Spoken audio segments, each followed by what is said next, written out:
So now we're talking about GCF and LCM here. GCF is greatest common factor, LCM lowest common multiple. What do those mean? Well, we're going to go through a bunch of them and you'll get a really good understanding as we go through some examples. It says here for the GCF, which we can write, and I don't know, it is written right here, greatest common factor. Every number has some or many factors. And often we need to find the greatest one. The GCF is the greatest number that is the factor of two or more numbers. So what we say is here we have two numbers. We've got 18 and we've got 12. But we could have more numbers. But we've got 18 and we got 12. And we want to know what are some factors. Now, we're not talking about prime factors, prime factorization like we did in a previous chapter. We're talking about what things can be divided evenly into 18 and what things can be divided into 12. So you can have 18, which maybe I'll write here, 18. And what are some numbers that can divide? Well, 1 can divide into 18. 2 can divide into 18, you get 9.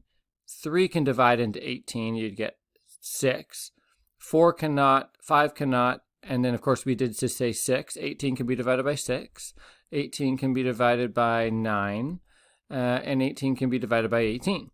So we would say all of these numbers, 1, 2, 3, 6, 9, 18, are just factors. These are numbers that can be divided evenly into 18. And then we want to do the same thing for 12. And we say, okay, well, 12 can be obviously divided by 1. It can be cut in half. It can be divided by 2. It can be divided by 3 and you get 4. So yeah, you can be divided by 4 and you would get 3. And 5, no, it can't be divided by 5. 6, it can. It cannot be divided by 7 or 8 or 9, 10, 11, but it can be divided by 12. And so it's like, okay, what are some things that are common? Well, they both have 1. They both have 2. They both have 3. And they both have 6.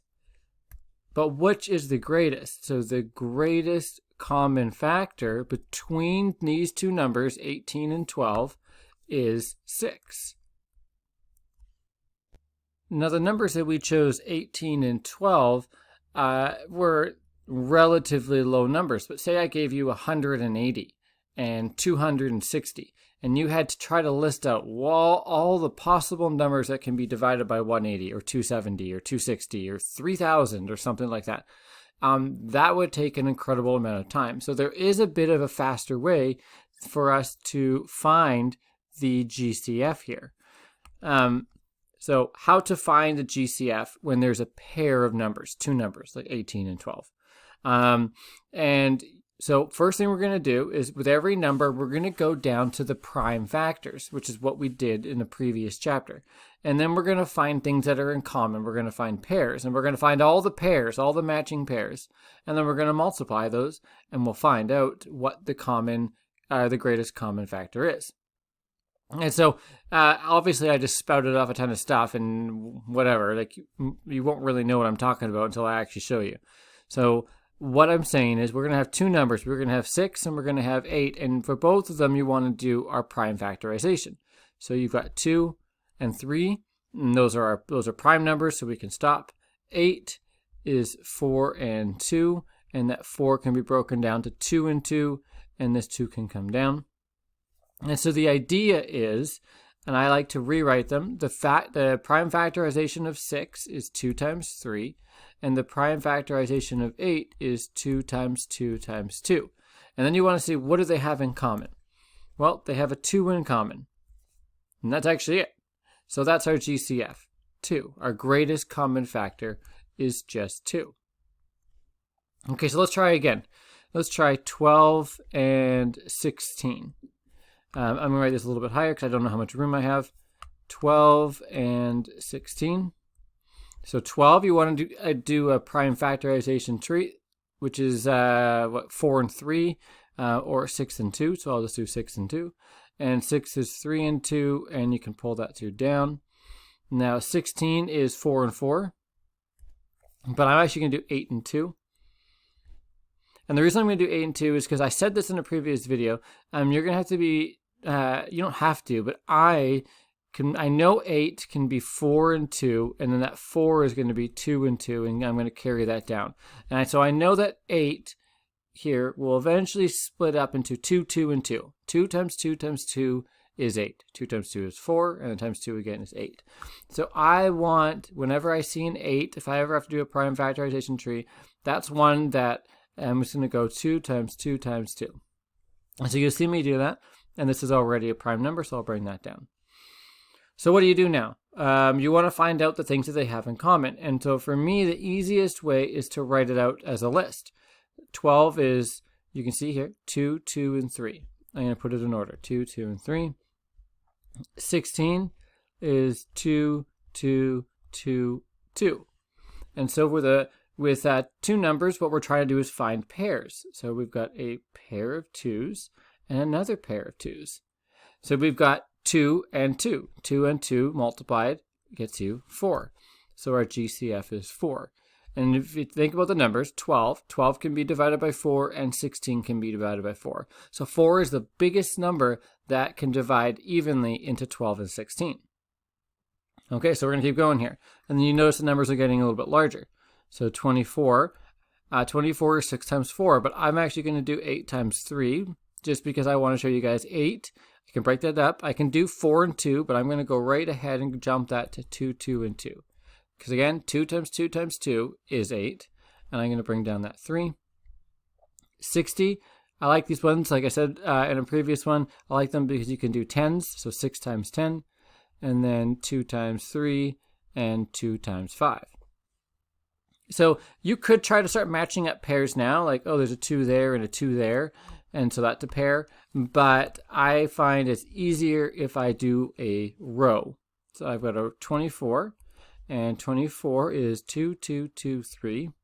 And I want to do it in order, which I actually already did, which is nice. 60, 2, 3, 2, 5. So there's 2 2s, a 3, and a 5. So now I'm trying to see what they have in common. So I got a pair of 2s, another pair of 2s, and actually a pair of 3s. So I have 2 times 2 times 3. 2 times 2 times 3, which would get me 12. So my greatest common factor is 12. For this 4, 1 over here, I'm going to write 2 times 2 so you remember how I got this. That is 4. And here we keep going here, 70. And 105. 70, I like that. That's 7 and 10. 7's prime, so I'll make this a 2 and a 5. I'll bring this 7 down.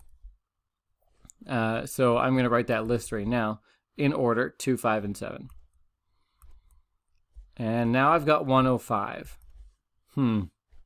So I know it can't be cut in half, so I'm going to see how many times does 5 go into 105. 5 goes into 1, nothing, but 5 goes into 10 twice. 2 times 5 is 10. I can subtract those. Bring down the 5. And 5 goes into 5 one time. 1 times 5 is 5. I can subtract those and get a remainder of 0. So 21. So I can break 105 into 5 and 21 by doing some long division. 5 can carry down. 21 is going to be 3 times 7. So 105 is 3, 5, and 7. 3, 5, 7. So I'm going to erase this long division part here. If you need to pause it, you can. So let's erase this. And what do I have here? What are my pairs? Okay, I've got a pair of 5s and I got a pair of 7s. So 5 times 7, which is 35. So both of these numbers, 70 and 105, the biggest number that they can divide by that are the same, the biggest common number that they can divide by is 35. So that's how you find GCF. I think there's some larger numbers that we'll do in the next one, and there's going to be 3s. So we'll take a look at 3s as well. But again, the plan is you're going to want to write out the prime factorization as a list and just circle the pairs. And that usually means you got to create these trees. So create these trees, write out the list, and then circle the pairs.